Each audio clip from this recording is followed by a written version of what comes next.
Assalamualaikum warahmatullahi wabarakatuh. A'udzubillahi minasyaitonirrajim. Bismillahirrahmanirrahim.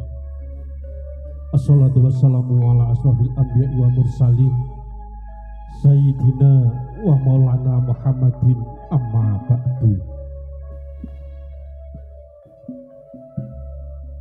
Syekh Rahmat tentrem rahayu ijawab saking kersanipun Gusti Kang Maha Agung. Mugi satu mendak tumanduk ing jiwangga panjenengan kula Raden Sagung dumadi. Nuwun kunjungan ngersanipun para pundhen, para sesepuh miwah haji sepuh ingkang anggung mastuti dhateng pepoyaning kautamen ingkang pantes pinudi saking abekten. Para pangpan-pangpating praja miwah satriyaning negari minangka pandoming para kawula dase ingkang sinuba ing pakurmatan linangka kunjuk panjenenganipun Bapak Kepala Dusun Batur Tawang ingkang satu kinurmatan dhateng ngersanipun para sarjana para sujana sujananing budi ingkang sampun menahan nampi wahyu ing kasultapan ingkang tuhu bagya mulya.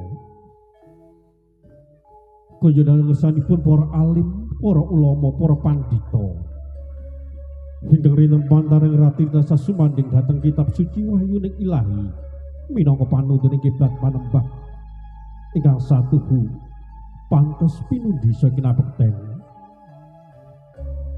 Kunjungan ngersanipun para sutresna budaya pandemen seni budaya Jawi ingkang satuhu dahat rahayu pinuji. Ingkang dipilih kula lan panjenengan sami jejere titah sawantah jalma manungsa limrah ingkang boten wonten awal saking saruskining menepura kenamawon. Lagu rumin sumangga kula lan panjenengan sami tansah ngujuaken ras puji miwah syukur lan ngayuna dalam Gusti Kung Gusti ingkang maha wilah maha welas sarta asih minangka sumbering sedaya sumber ingkang nyumberi. Sesarengan monggo kula lan panjenengan sami tansah ngujuaken kalimat tahmid bikoli alhamdulillahirabbil alamin bilih wonten ing dalu menika. Kula lan panjenengan sami waket pepanggihan kanthi manggih pasuki wilujeng kalis nirbita nirhing sambikala tebih saking para rubeda.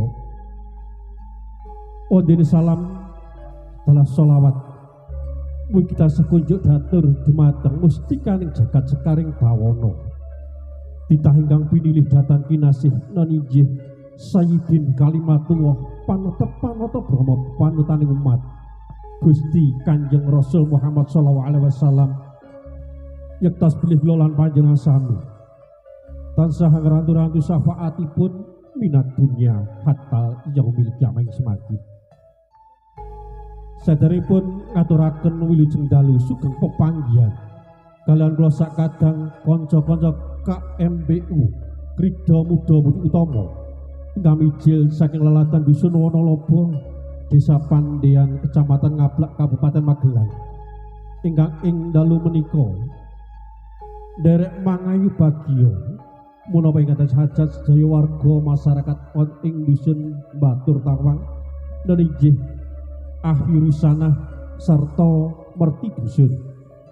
Mugi sedaya pangajap lan panyuwun warga masyarakat dusun Batur Tawang tansah beridhoi saking dalem Allah Subhanahu wa taala temah dados keluarga ingkang waget ayam tentrem kartata titiraharja. Mugi tansah guyub rukun saya majeng dusunipun saya hangrembaka samukawisipun.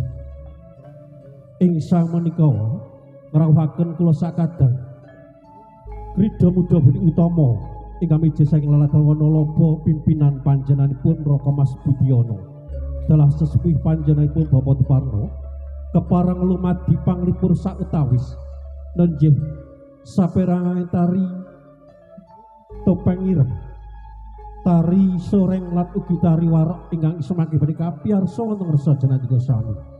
Laning mbok bilih ing semangkih anggen kula sakadang cas panglipur dumateng panjenengan sami wonten kekirangan sakalepatanipun kala minangka sesuai salira saking para kadang-kadang seniman seniwati saking KMPU Wonolopo tansah nuwadah lumuntur ing samudra jala niki sami dumateng ngarsa panjenengan sami. Ing wasana sugeng ngamirsani ngantos sak paripurnaning pahargyan ing semangkih.